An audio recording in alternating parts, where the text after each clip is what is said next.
কখনোই ক্ষমতাশীল টার্মটাতে আমরা বিশ্বাস করি না, আমরা দায়িত্বশীল টার্মটাতে বিশ্বাস করি। তো এই দিনটার জন্যই আমরা এই দীর্ঘ 17 বছর লড়াই চালিয়ে গিয়েছি।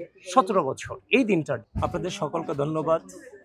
বিগত দীর্ঘ দুঃশাসনে আমরা আজকের এই দিনটার জন্যই লড়াই করে গিয়েছিলাম। আসলে নেতৃত্ব মানে তো হচ্ছে যে স্রেফ দায়িত্ব, এটা ক্ষমতা না। আমি কখনোই ক্ষমতাশীল টার্মটাতে আমরা বিশ্বাস করি না, আমরা দায়িত্বশীল টার্মটাতে বিশ্বাস করি। বাংলাদেশের মানুষজন, বাংলাদেশের জনগণ, বাংলাদেশের জনগণের ভোটাধিকার, মানবাধিকার, গণতন্ত্রকে ফিরিয়ে আনবার জন্য আমরা দীর্ঘ সময় ধরে লড়াই চালিয়ে গেছি। আজকের এই দিনটাতে সবচেয়ে বেশি যে মানুষটাকে মনে পড়ছে তিনি বাংলাদেশের আপসহীন দেশনেত্রী বেগম খালেদা জিয়াকে মনে পড়ছে, যিনি এই পুরো গণঅভ্যুত্থানের গ্রাউন্ড, যার নেতৃত্বে তৈরি হয়েছে এবং যার আপসহীন লড়াইয়ের মধ্য দিয়ে আজকে এই গণতন্ত্রের একটি স্বাদ গোটা বাংলাদেশের মানুষ পেয়েছে। মহান আল্লাহ ওনাকে জান্নাতের সর্বোচ্চ মাকাম দান করুক, আমিন। তবে আজকের দিনটা নিঃসন্দেহে অন্যান্য সকল দিনের চাইতে আলাদা এবং হচ্ছে যে কোনো চিন্তা নাই, কোনো শঙ্কা নাই, একটা পিসফুল পরিবেশ বিরাজমান আছে চারদিকে। তো এই দিনটার জন্যই আমরা এই দীর্ঘ 17 বছর লড়াই চালিয়ে গিয়েছি।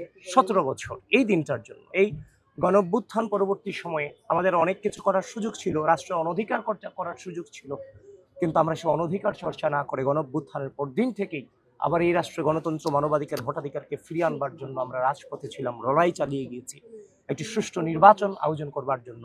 সেটা গতকালকে সেটা বাস্তবায়ন হয়েছে, আপনারা সকলেই দেখেছেন। বাংলাদেশের মানুষ অত্যন্ত পিসফুল ওয়েতে নিজের ভোটাধিকার প্রদান করেছে। সেটার মধ্য দিয়ে বাংলাদেশের সর্ববৃহৎ রাজনৈতিক দল বাংলাদেশ জাতীয়তাবাদী দল বিএনপি সংখ্যাগরিষ্ঠ আসনের মধ্য দিয়ে ইনশাআল্লাহ জনাব তারেক রহমানের নেতৃত্বে খুব দ্রুতই সরকার গঠন করবে। তো আমরা রাজনীতি, যে অতীতের যে নোংরা রাজনীতি আসে, সেই নোংরা রাজনীতি থেকে বের হয়ে যাওয়ার জন্য কিংবা একটি সুস্থ রাজনৈতিক সংস্কৃতি প্রচলনের জন্যই আসলে আমরা এই দীর্ঘ লড়াই চালিয়ে গিয়েছি। এখানে রাজনীতিটা হবে পারস্পরিক শ্রদ্ধা, স্নেহ, সহনশীলতা, সহমর্মিতার মধ্য দিয়ে পারস্পরিক শ্রদ্ধার জায়গা থেকে রাজনীতিটা হবে এবং রাজনীতিবিদদের হাতে রাজনীতিবিদরা যেন সেফ থাকে।